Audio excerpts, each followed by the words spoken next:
नमस्कार विद्यार्थी मित्रांनो, ॲस्पिरंट्स SPK आपल्या यूट्यूब चॅनलवरती आपल्या सगळ्यांचं स्वागत आहे. आत्ताच मंत्रिमंडळाची बैठक झालेली आहे. त्या बैठकीमध्ये ग्रामसेवक या पदासंदर्भात एक अतिशय महत्त्वपूर्ण निर्णय घेण्यात आलेला आहे. तर या निर्णयाचं जे काय अपडेट आहे मी आपल्यापर्यंत घेऊन आलेलो आहे मित्रांनो. ग्रामसेवक हे पद आपल्याला माहिती आहे, जे विद्यार्थी यावर्षी ग्रामसेवक म्हणून खरंच सिलेक्ट झालेले आहेत त्यांच्यासाठी खूप हा आनंदाचा क्षण आहे मित्रांनो. कारण ग्रामसेवक याच्या आधी आपल्याला माहिती आहे, जेव्हा ग्रामसेवक म्हणून एखादा विद्यार्थी एखादा कॅन्डिडेट सिलेक्ट व्हायचा तेव्हा त्या कॅन्डिडेटला 7,000वर 3 वर्ष सेवा द्यावा लागायची. नंतरनं मागच्या काही 4-6 महिन्याखाली निर्णय झाला की आणि तलाठ्याला पण त्यावेळेस निर्णय झाला की तलाठ्याला आणि ग्रामसेवकाला या दोघांचं एक मानधन 15,000 रुपये एकत्रित मानधन त्यांचं ठरवण्यात आलं. आणि आज परत मंत्रिमंडळाची बैठक झाली. त्या बैठकीमध्ये मुख्यमंत्री एकनाथ शिंदे ह्या बैठकीचे अध्यक्ष होते.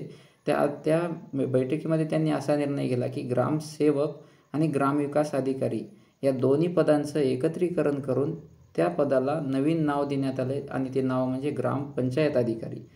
आणि त्या पदासाठीचं वेतनसुद्धा वाढवण्यात आलेलं आहे मित्रांनो.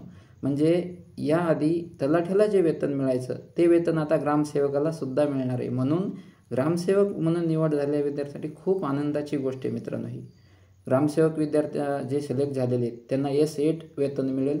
आणि ग्रामविकास अधिकारी म्हणून जे याच्या आधी कार्य करायचे किंवा ग्रामसेवक म्हणून सिलेक्शन झाल्यानंतरनं 10 वर्ष सेवा दिल्यानंतरनं ग्रामविकास अधिकारी म्हणून एखादा विद्यार्थी एखादा कॅन्डिडेट प्रमोट व्हायचा तेव्हा त्याला S12 हे वेतन मिळायचं. पण आत्ता झालेल्या बैठकीमध्ये जो निर्णय झाला आहे त्याच्यानुसार ग्रामसेवक आणि ग्रामविकास अधिकारी या 2 पदाचं एकत्रीकरण करण्यात आलेलं आहे.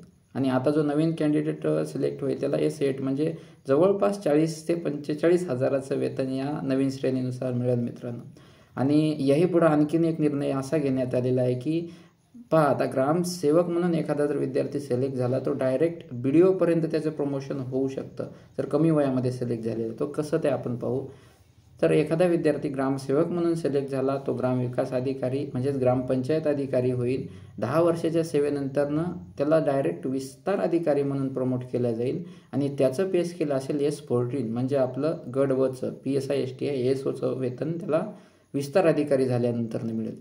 आणि आश्वासित प्रगती योजना म्हणजे 10, 20, 30 आपण जे म्हणतो त्यानुसार 20 वर्षाची परत जर सेवा झाली त्यानंतर त्याला असिस्टंट BDO ABDO म्हणून प्रमोट केलं जाईल आणि त्या पदाचं वेतन असेल S15.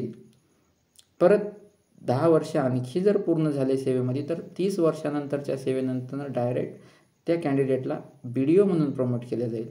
तर खरंच आणि त्यासुद्धा पदाचं वेतन खूप चांगलं असेल. S20 वेतन त्या पदासाठी देण्यात आलेले मित्रांनो. आणि म्हणूनच एकंदर MPSCच्या स्पर्धा परीक्षेच्या जे काही विद्यार्थी सरळ सेवेमधून इथून पुढे लागलेले आहेत लागलेले आणि लागणार आहेत त्यांच्यासाठी खरंच हे खूप मोठा आनंदाचा क्षण आहे.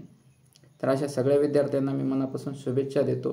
ग्रामसेवक म्हणण्याऐवजी आता इथून पुढं ग्रामपंचायत अधिकारी अशा विद्यार्थ्यांना आपल्याला म्हणावं लागेल मित्रांनो. तर नक्कीच आपल्या विद्यार्थ्यांना मित्रांना जास्तीत जास्त ही माहिती शेअर करा. लवकरच भेटू पुढच्या व्हिडिओ.